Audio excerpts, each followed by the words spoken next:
Akkam jirtu kabajamtoota daawwattoota keenya stuudiyoo OBN magaalaa Adaamaatti argamurraa oduu kan isinitti himu Anbeezaa Biyye. Oduu ijoo. Barreessaa olaanaan dhaabbata biyyoota gamtoomanii Antooniyoo Guuterees Afrikaa fi biyyoonni dhaabbata gamtoomanii ajandaa waliin irratti waliigaltee haaraa mallatteessine jedhan.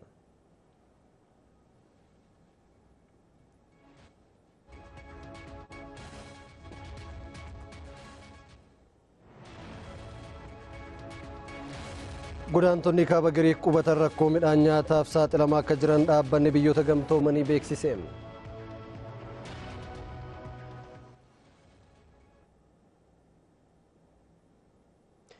Kabajamtoota daawwattoota keenya bal'ina oduu keenyaa stuudiyoo keenya magaalaa Finfinneedhaa eegallaa gara sumattan isin deebisa ana wajjin booda wal agarra. Galatoomii Beeza. Harka fuuni akka mul'atan kabajamtoota daawwattoota keenyaa stuudiyoo Finfinneerraa oduu isaa kanaaf jennee qabannee dhiyaanneerraa aan Tiqishfarraati. Barreessaa olaanaan dhaabbata biyyoota gamtoomanii Antooniyoo Guuterees gamtaa Afrikaa fi dhaabbanni biyyoota gamtoomanii ajandaa waliin irratti waliigaltee haarawaa mallatteessina jedhan.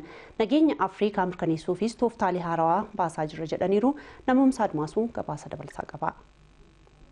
Barreessaa olaanaan dhaabbata biyyoota gamtoomanii Antooniyoo Guuterees hariiroo hojii gamtaa Afrikaa fi dhaabbata biyyoota gamtoomanii irratti gaazexeessitootaaf ibsa kennaniiru. Dhaabbileen lameen yeroowwan darban keessa dhimma uummata Afrikaa irratti waltumsanii hojjechuun bu'aan gaggaarii akka argame yaadachiisaniiru. Hidhata hojii daran cimsuuf ammoo ajandaa waliin irratti waliigaltee haarawaa mallatteessineeras jedhan Guuterees. We have signed last week our platform of cooperation to align the agenda 2030 of sustainable development. Ajanda misooma mansiisaa barkuma lamaaf soddomatti milkeessuuf wixineessin waliigaltee biyyoota miseensota hundaan raggaasifne ajandaa gamtaan Afrikaa barkuma lamaaf 63tti milkeessuuf bocee walitti fidnee hojjechuuf torban darbe waliigaltee mallatteessineerra. Kanaaf gamtaan Afrikaa fi dhaabbanni biyyoota gamtoomanii wixine waliin irratti waltumsine hojjenna.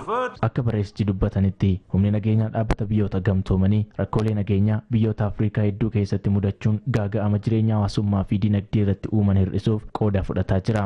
Adeemsi nageenya kabachiisuu hanga yoonaaf furmaata amansiisaa fiduu waan hin dandeenyeefis tooftaalee haarawaa wixineessuuf dirqamneerras jedhan barreessichi.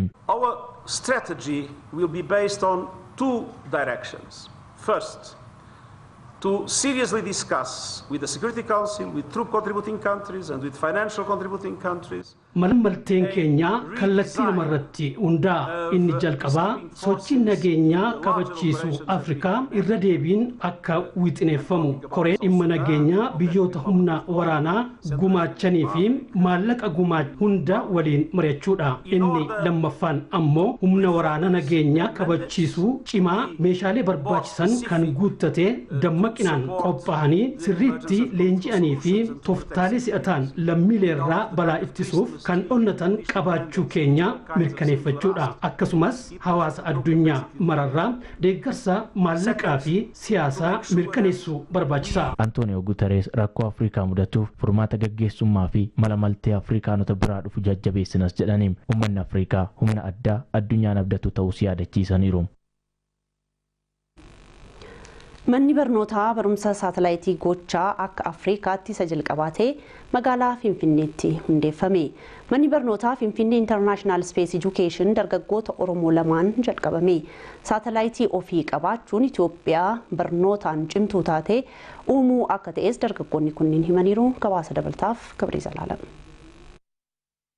Qeerroo Saabu'eel Margaa fi Eeliyaas Yirdaa'u waan rakkoo sabaa fi uummataa furuu uumuuf dandeettii dhalootaan qaban barnootaan cimsachuudhaan meeshaalee adda addaa kalaqanii hojiirra oolchaniiru. Kanaan dura naannootti saayinsii fi teekinooloojii dargaggoota bakka bu'ee dorgomaa turre akkasumas immoo rakkoota uummata keenya keessa jiran hiikuudhaan maashinoota adda addaa kalaqa irratti agarsiisaa turre. Itoophiyaatti Afrikaa bakka bu'uudhaan dorgommii sadarkaa idil addunyaatti naasaan qopheesse irratti hirmaataniiru.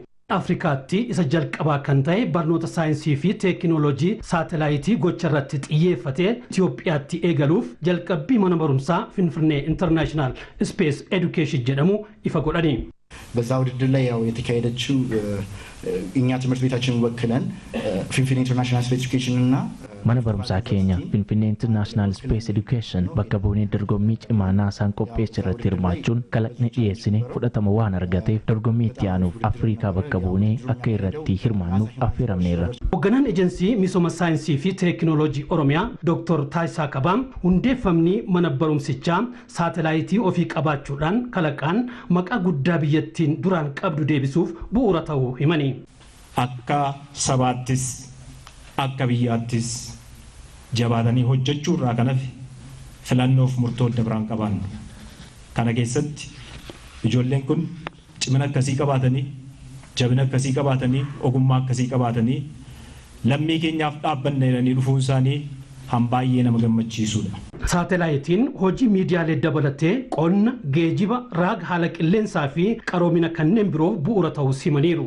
Yuunivarsiitii Adaamaa Inistituutii Saayinsii fi Teekinooloojiitti gorsaan Piroofeesaraa Faayisaa Dabboo bu'uurri kalaqaa eegalame baasii kiraa saatalaayitii biyyattiirraa hambisa jedhanii ooyiruu guddaa sabiirra jirurraa galiin argamus laayyoo akka hin taane dubbataniiru. Hoggaa tokkotti naannoo biliyoona 150 akka ga'utu irraa argama. Which is 5 times. Kanaaf faayidaan isaa guddaadha. Pirezidaantiin Waldaa Saayinsii fi Teekinooloojii Oromiyaa Piroofeesar Girmaa Gabra Sanbataa diikshinarii saayinsii fi teekinooloojii afaan Oromootiin qopheessaa jirra jedhani. Giddu galeeyyii kalaqaa saayinsii fi teekinooloojii hundeessuuf hojjetamaa jiraachuu himaniiru. Akkasumas giddu galaa saayinsii fi teekinooloojii dandeettii dhalootaan argamuuf xiyyeeffannoon guddaan kennamuu dhageenyeerra. Dargaggoonni kalaqa garaagaraaf kaka'umsa qaban Saamu'eel Margaa fi Eeliyaas Irdaa'utti makamuudhaan moodeloonni rokkeettii alaabaa abbaa gadaa Oromoo fi alaabaa Itoophiyaatiin kalaqaman argisiisaaf dhiyeeffamaniiru. Samii keessatti meeshaaleen hojii qo'annaa saatalaayitiif gargaaran saamuudhaan kalaqamuun eebbifamaniiru. Dargaggoonni kunneen meeshaalee kanneen irra deebi'anii cimsuudhaan Afrikaa bakka bu'uun NASA Rovers Challenge Itoophiyaa mata duree jedhuun dorgommii idil addunyaa irratti hirmaachuuf qophaa'aa jiru. Waltajjii galma giddugala aadaa Oromootti qopheeffame irratti mana barumsichaa jajjabeessuuf birriin 45,000 ol arjoomameera. Warraaqsi diinagdee Oromoo dammaqina cimaa akka uume ogeeyyiin diinagdee himan. Diinagdee cimaa ijaaruuf Oromoonni carraa bal'aa qabus jedhameera. Gabaasa dabalataaf Abrahaam Birroo. Xiyye miilanaa OBN waliin kan mari'atan ogeeyyiin garaagaraa diinagdeen hawaasa tokkoof murteessummaa jabaa akka qabu himanii jiru. Obbo Waaqjiraa Gadaa ogeessa diinagdeeti. Diinagdeen saba tokkoo fi wiirtuu jireenyaa yookaan utubaa jireenyaa. Dubree Ayyittii Tuulaa ogeettii faayinaansiiti. Sirna kapitaalizimii keessatti immoo diinagdeen madda aangoo sirriiti. Diinagdee dhangaaf cimte waan hundaan cimuu dandeessaa jechuudha. Obbo Lammii Tuujoo ogeessa seeraati. Galmi mootummaalee addunyaa kana galmi dhala namaa tokko tokkoon gaafa laalta jechuudha. Maatii irraa kaastee guyyaa dhaltuu irraa kaastee galmi namaa ani qarshii akkasii jireenya akkasiin jiraadhaaf. Dadammaqiinsi diinagdee akkamiin akka uumamu irrattis yaadi ogeeyyii kanneenii kunooti. Hawaasni hundumtuu dhimma kana quba qabaachuu qaba sadarkaa gadaanatirraa. Sadarkaa gadaanatirraa quba akkamiin qaba? Kallattii lamaan tokko istiraateejii jalanaa gara oliitti deemu yookaan nama dhuunfatirraa gara hawaasaa deemudha. Inni biraa immoo hawaasa mass mobilization akka waliigalaatti hawaasa guutuu sochoosanii gara faayidaa nama dhuunfaatti deemuun jira. Rakkootu dadammaqiinsaaf sababa ta'a. Inni jalqabaa rakkoodha jechuudha. Saba keenya hojii wal qabsiifne manni keenya rakkateera maaliif mana galmaan qabu keessumaa hariiroon Oromoof magaalaa wajjin qabu gaafa laalle. Warraaqsi diinagdee Oromoo jalqabames dadammaqina cimaa akka fide himaniiru. Nuti kanaan dura dhuunfaadhaan jala kaasnee hojjechaa turre dhimma kanarratti. Dhaabbilee garaagaraa hundeessuu kan akka Ishoofaa maayikiroofaayinaansii shaggarfaa hundeessuutti baay'ee dhama'aa turre. Amma garuu akka hawaasaatti wanni mootummaan naannoo Oromiyaa jalqabe kun diinagdee irratti dadammaqiinsa uumeera. Hojiiwwan biizinasii ijoo ta'an biyyattii keessatti kan eegalan Oromoota kan jedhan ogeeyyiin dhiibbaa tureen waa hedduu dhabaa akka dhufe himan. Sirna kana keessatti abjuu biizinasii jalqaba kan abjoote Oromoodha. Akka fakkeenyaatti hojii kaasuu barbaadu Awaash gaafa hundaa'u በሴንትራል ባንክ ከንጀኑ ሆነች ባንክ ቢዮሌሳችሁ ባንኪን ዱንፋ አካ ሁንዳው ሴራ ቀበመሬ ቀጀልፈምን ሌንቱር ቀጀልፈመ ሰንሌ ሆጀቴ ከነቲ ባንክ ሌም ሄዱኑ ብየ ከነ ከሰ ተርከቱ ከኑ እንዳህን ኦሮሞ garuu maaltu hin jiru sirni isaaf mijaa'aa ta'e hin jiru jechuudha. Akkaataatti diinshoon kufee hundi keenya wanta beeknudha jechuudha. Fuulduraaf Oromoon hawaasa dinagdee cimaa ta'e itti fufuuf carraa bal'aa akka qabus himanii jiru. Capital Labor Land Entrepreneur waan jennu sana hundumaa qabna jedhee tan fudhaan. Tarii yeroo tokko kaapitaala qabaachuu dhabuun keenya mamii ta'uu danda'a. Yoo ijaaramne bifa amma jennu kanaan yoo ijaaramne yoo waliin hojjenne kaapitaalas qaba. Har'a uummanni keenya birrii takka walitti buusee dhaabbata miiliyoona dhaabbata guddaa tokko ijaaruu danda'a. Carraan Oromoon qabu inni guddaan namadha. Nama baay'ee qabna. Gamoo magaalaa Finfinnee keessatti gamoo magaalaa gurguddaatti agartu kan ijaaraman saamunaa qotee bulaan Oromoo baadiyyaa irratti bitu.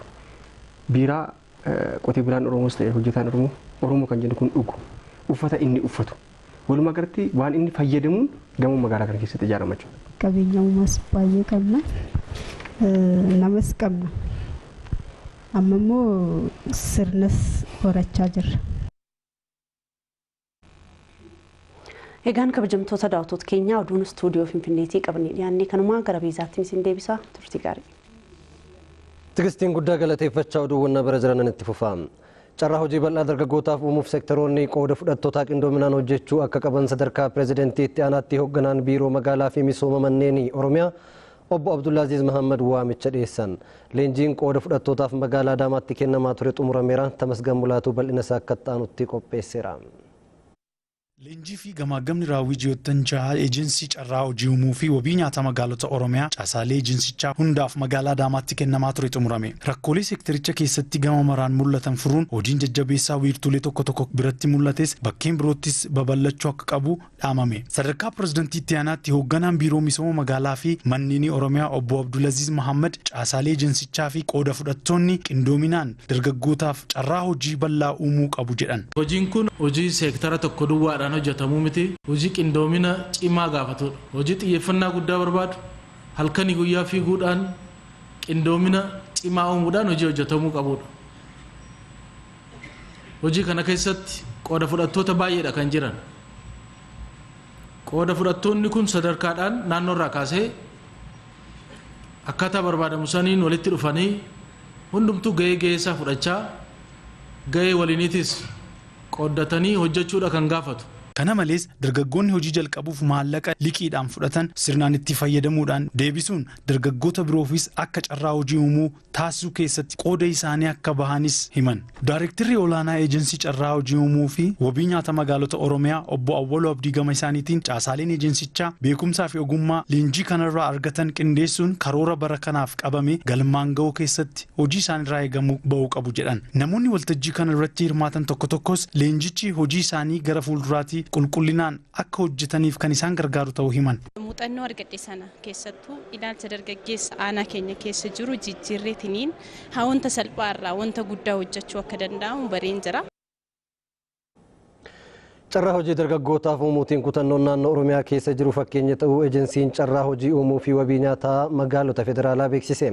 Ejensichi raawwii hojii ji'a jaha magaalaa Adaamaatti qorateera. Ammallee Tamasgan Mulaatuu bal'ina isaa akka ta'anutti qopheesseera. Gabaasni raawwii hojii waltajjii kana irratti dhiyaate akka mul'isutti ji'oottan ja'an darban keessatti seektara qindaa'oo manufaaktcharingii ijaarsa qonna magaalaa tajaajilaaf daldala irratti namoota 500,000 92,700 olii fi carraan hojii uumuuf karoorfamee namoota 400,000 fi 72,000 oliif carraan hojii uumameera. Kana keessaas harki 61 dhaabbiidhaan harki 39 ammoo carraa hojii yeroodhaan argataniiru. Gama wabii nyaata magaalota keessatti mirkaneessuun hojiin magaalota gurguddoo biyyattii keessatti hojjetames haala jajjabeessaarra jira. Gama kanaanis hojiin naannoo Oromiyaa keessumattuu magaalaa Adamaa keessatti hojjetamaa jiru akka biyyaatti sadarkaa olaanaarra akka jiru daayirektarri olaanaa eejensii carraa hojii uumuu fi wabii nyaata magaalota federaalaa Obbo Zannabee Kumoo himaniiru. Kana malees kutannoon hooggantoota naannoo Oromiyaa dargaggootaaf carraa hojii uumuudhaaf mul'ate fakkeenyummaa qabas jedhaniiru. Baalaabtoon tashagaagirau naannoo Oromiyaa keessatti abbootiin qabeenyaa lafa qabatanii taa'aa turan hedduutu turan. Hooggantoonni naannoo Oromiyaa kutannoo agarsiisaniin yoo xiqqaate dargaggootni hedduun ijaaramanii akka hojiitti galan taasisuun danda'ameera. Waltajjii kana irratti kan argaman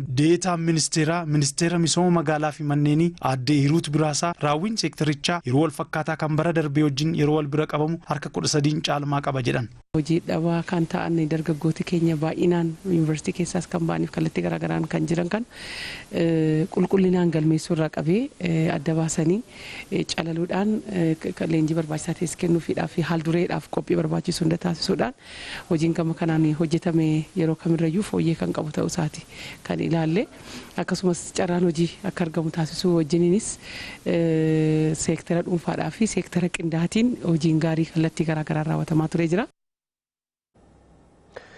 Malaamaltummaa dhaloota irratti miidhaa guddaa geessisu irratti uummati Oromoo qabsaa'uu akka qabu Koomishiniin Naamusaa fi Farra Malaamaltummaa Oromiyaa waamicha dhiyeesse.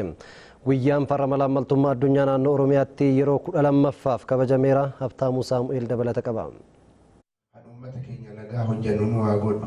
Gadaatti nu haa bulchu, gadadoo nu haa lagu, gadaan roobaa nagaa, biitti kuufaa gabbinu. Guyyaan Farra Malaamaltummaa addunyaa yeroo 12ffaa sadarkaa Itoophiyaatti yeroo 13ffaa akkasumas naannoo Oromiyaatti ammoo yeroo 12ffaaf dhaadannoo malaamaltummaa fi hojimaata badaa ittisuun misooma naannoo keenya itti hafuufsiisnu jedhuun magaalaa Adaamaatti kabajame.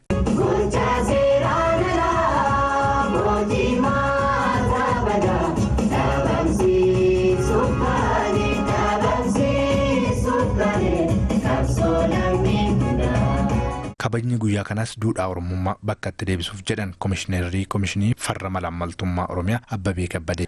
Duudhaa Oromummaa fi Oromootaa bakka itti deebisuudhaaf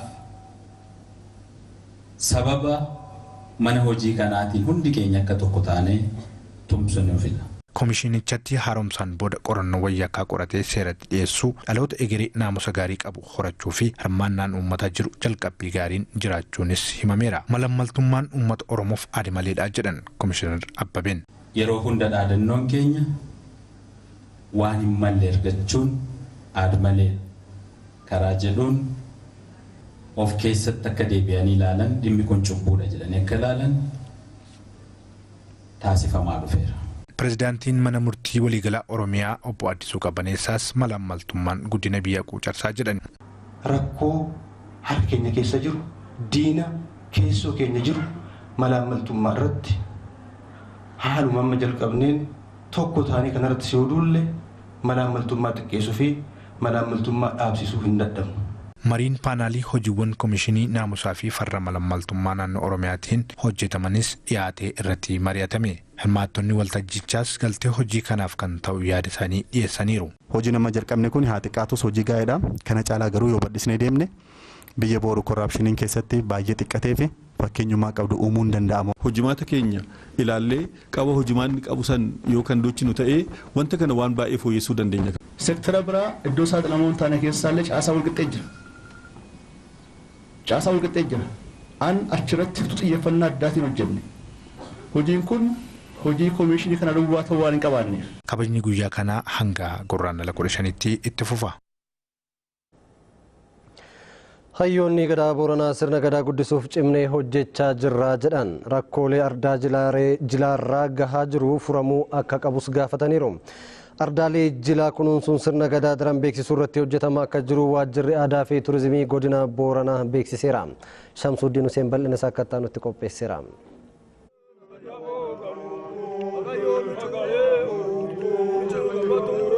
Sirni gadaa Booranaa akaakilee fi abaabilee Oromoon kalaqame har'as irree ta'e itti fufaa jira. Tibba kanas aanaa Areeroo ardaa jilaa badhaasatti jilli dhibaayyuu abbootii gadaa fi hayyoota gadaan jilatame. Hayyoonni gadaa warra muuxannoo aangoo olaanaa qabanii fi uummata bulchanidha. Hayyootni jila dhibaayyuu irratti arginee dubbisnes rakkoo hamtuun feetee sirna gadaa adda kutuu hin dandeessu jedhu. Hin dadhaban, aduudhaan hin dhaban, maganuudhaan hin dhaban, bokkaadhaan hin dhaban. Wanni tokko inni irra nama dhowwa dhibiin hin jirtu. Maan jennaa wanni jiraataniini ilmeen dhalattu guddattuun illee haloon nama aanessaniin illee habonaan ba'an illee hawalti bu'aans kanallee namirra qabbaneessaallee waan hojjanna kan. Wanni kun waan kan cufaafu. Hormaata bultumii namaa achi kee jira. Fuula sun irra namnu bon yoo taate roob yoo taate gaal faannetti godhaan galaan duunee taake. Waadaa Oromtichaa sirna gadaa irree fi ifaa ta'e kana dhaloota dhaalchisuutti jirra jedhaniiru. Yoo nuun kun ammi hubomne ilmeen teennallee akka nuti dabar. Ammi ciicota akka ta'a boruuti dhaaban jira. Ciicoo guutuudhaan akka boruu yoo san dhuftan kaan achiin bu'a dhaban. xiqqoo tan namni dhaabi faabboon qara si dhaabi alleen si dhaabi haakuun si dhaabi abba haakuun si dhaabi ilmi kiyyalleen gahee si dhaabedha akka inni fudhatanii nan kan dhaamatan akka ilmi isaa fudhatanii nan kan ilmi isaa namu kaalleen duran ilmilleen akkasuma ilmi fi dabarsa waniin akka waan hafuu hin dandeenye waan laafuu hin dandeenye sun ta'a. Galmi guddaan sirna gadaa ibsuu danda'us ijaaramuu akka qabu gaafataniiru. Galma abbaa gadaa ijaaramuu qabaa gumii gaayootti dhaddachi gumii gaayoo gumii gaayoo lamma yoo qubatanii dhaddachuma kana jalta ta'an ta'een dhumtan keetta ta'an tun jiraachuun mallee. Ardaalee jilaa sababa walitti bu'iinsa daangaa naannolee Oromiyaa fi Sumaalee Itoophiyaa waliin jiruuf yaa'ii gadaa irratti jilachaa hin jirres fala argatuu akka qabu dubbataniiru. Ardaa jilaa ka durii quban kaan qubannee jira. Soomaliin fudhattee Soomaliin keeceefte. Nuu kabajame labsi waliin dhaqamu Oromoo hundaa fulasiin jirtu akkisiin nuu dhageettu. Akka maalleetti akkisii harkee jirullee nu akka Oromootti gami cufaayyuu fulatti ciimni hin qabnu jechuudha. Gami cinaachi lachuu gubate jechuudha. Yoo dandeenyu immoo injifannee waan suyyoo walii gal keessa baane jechuudha. Akka daangaattu nu amma ardaan keenya baay'ee jira fagaatee hono fiiltu jira. Nu amma akkuma Oromootti ardaan sunini kaan addaan citee jiru akki nuu deebi'u. Tokkummaan Oromoo daran cimuu akka qabus dhaaman. Warri walii galooman dhiban. Warri oru garee hin goruu booranii oomammaa. Warri oru. Warri waliin jedhe sunumaan obbaafata waan jiru. Galma sirna gadaa fi aadaa Oromoo ibsuu danda'u ijaarsisuuf hojjetamaa akka jiru ammoo itti gaafatamaa waajjira aadaa fi turizimii godina Booranaa obbo Jaatanii Diidoo himan. Bakka gadaan jirtu bakka magaalii jirullee walitti dhiyaatulleen manca'itiin ni manca'aa jiru sababa qonnaatti sababa babal'ina magaalatti manca'aa jiru kanalleen adda baafnee kanirra kaanee akka inni kunuunfamu akka inni misoomu taasisuuf deemaa jira. Kanirra akka kaa'amma magaalaa Yaaballoo kan keessatti ardaan jila guddaan adda jila gadaamojjii ka'ee adda kubi curraa jedhamu gadaamojjii matatti buufattu lafa raabiitti sirbu lafa gadaan itti jilattu sunirratti amma misoomsuuf sadarkaa tokkoffaa argatee jira. Adda jila kagar 200 kalisti goonsuun keessaa kun tokkoffaa argate. Ardaalee jilaa kunuunsuu fi kanneen daangaan dhiibamaniif fala kaa'uun aadaan itti fufuu qabas jedhan. Kan uummata Somaaliitiin qabamaa jiru kana aadaan hinaaftuu maqaa kanaanii aadaan jilachaa jirtu maqaa adda suniitiin aadaan jilatamaa jiru maqaa adda suniitiin jilachuu jechuun adda suniyyuu dagachuu dhabu adda suniyyuu yaadachuu adda sunillee fuulduraatiif falitti barbaaduun akka ta'u akkasitti fudhatamu waan jedhaa jira.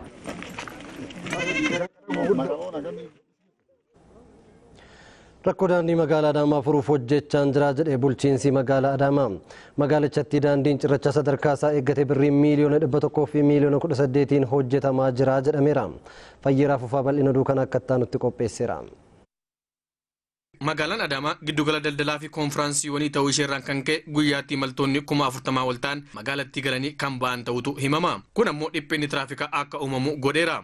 Dhiphinni daandii magaalaa Adaamaa yeroo asaanaa kana keessatti baay'ina konkolaataa wajjin wal madaaluu hin dandeenye. Keessattuu amma ganamaaf galgala irratti konkolaattonni gurguddoon meeshaa Jibuutii irraa fidanii fi fuudhuuf deeman karaa akka malee dhiphisan. Baajaajillee waan jiruuf taaksileen baay'inni uummatallee akkuma san wal simachuu dadhabe. Ganamaa fi galgala amma karatti socho'uu hin qabu. Uummanni dhaabbachaa jira waan ta'eef karaa haaraa warraan gaafa dhufu hundi isaa asitti dachaa waan ta'eef amma makiinonni akkanaa kun fakkeenyaaf daandii cufeebba lamaan tokko sadeen tokko yoo daandii kana gale makiinaan sochiin hin dhaabbate jecha. Bulchiinsi magaalaa Adaamaa dhiphina daandii kanaa furuudhaaf gaara guddaa kana irratti baajata birrii miiliyoona 100 fi miiliyoona 18 oliin hojjechiisaatii jira.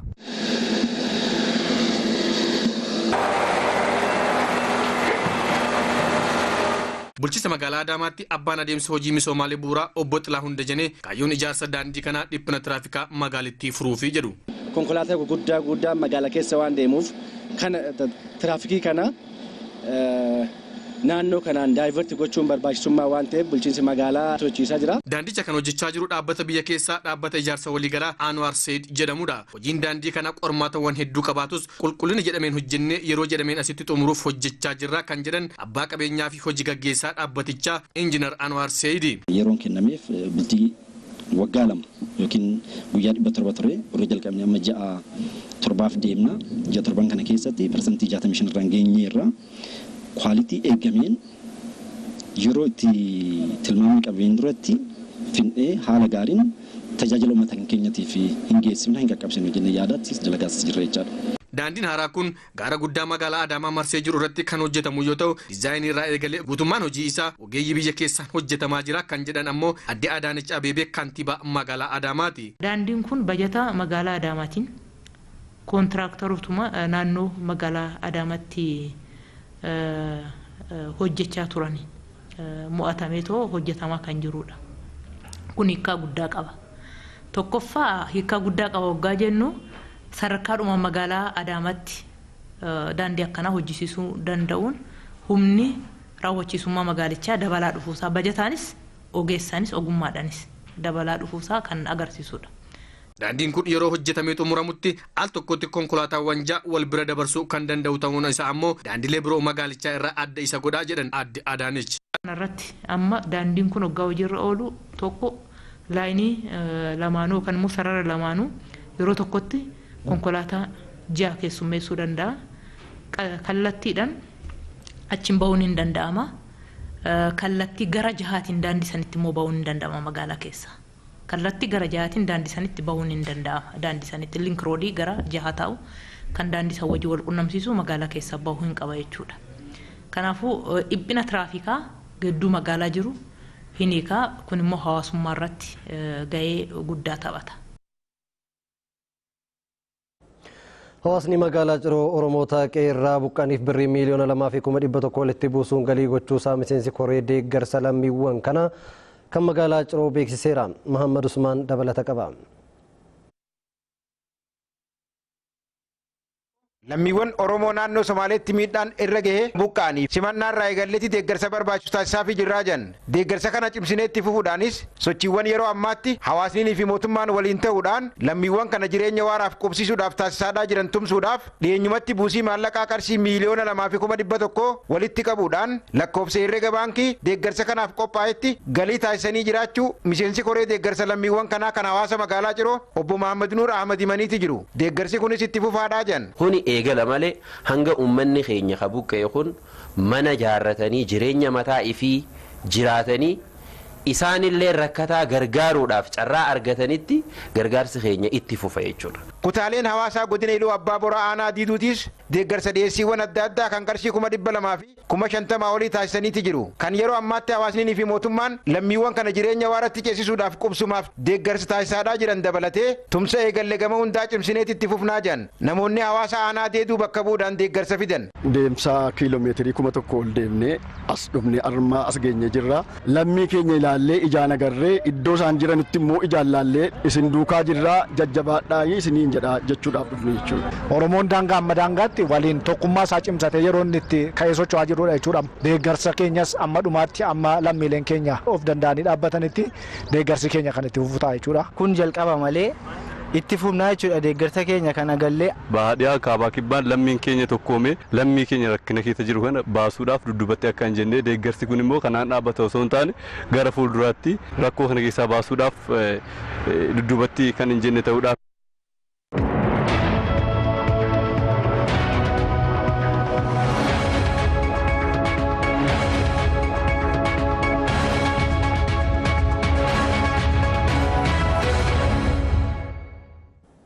Oduu biyya alaa keessaa godaantonni kaaba Giriik qubatan rakkoo midhaan nyaataa fi dahoodhaaf saaxilamanii akka jiran dhaabbanni biyyoota gamtoomanii beeksise. Gabaasota maddeen garagaraaf yeroon toleera. Lammiileen addunyaa sababoota garaagaraatiin gara Awurooppaatti godaanan hedduun isaanii Giriik keessatti argamu. Keessumaa rakkoon tasgabbii baha giddu galeessaatti uumameen lammiileen Iraaqii fi Siiriyaa miliyoona 4 ol ta'an Giriikiin dahoo godhatanii jiru. Rakkoon dinagdee Giriikiin rukute immoo bulchiinsa godaantotaas hammeesseera. Akka dhaabbanni biyyoota gamtoomanii beeksisetti kufaatiin dinagdee Giriikiin mudate godaantota dahoo dhabanii rakkatanis miidhaa jira. Godaantonni baha giddu galeessaa kaaba Giriikiin qubatan 100,000 lakkaa'aman iddoo bulan mitiitiin midhaan nyaataayyuu dhabaniiru. Daangaa Giriik laafaa ta'uun isaa immoo lammiilee Awurooppaa tasgabbii qaban illee Giriikiin dhufanii biyyoota birootti akka qaxxaamuran mijeesseera. Lammiileen Iraaqii fi Sooriyaa 100,000 lakkaa'aman hanqina midhaan nyaataatiin kan ka'e rakkoo fayyaaf saaxilamaa jiru. Giriik lammiileen isheeyyuu hojii dhabdummaan rakkataa jiru. Kanaaf immoo uummanni addunyaaf biyyoonni gameeyyiin maallaqa qaban lubbuu lammiilee Giriikitti daatanii jiranii akka baraaran dhaabbanni biyyoota gamtoomanii waamicha dhiyeesseera. Lammiilee kanaaf deeggarsi nyaataa fi dahoo yeroo dhiyootti hin qaqqabu taanaanis miidhaan dhufu cimaa akka ta'u ta'us akeekkachiiseera. Warreen badhaadhina barbaadanis ta'e rakkatanii yeroodhaaf Giriikiin da'oo godhachuu barbaadanis gocha isaaniirraa akka of qusatan dhaabbanni biyyoota gamtoomanii waamicha dhiyeesseera. Oduu xumurreeraan nu daawwachuu keessaniif galata argadhaa. Qophiilee keenyatti fufan waliin nagaan tura.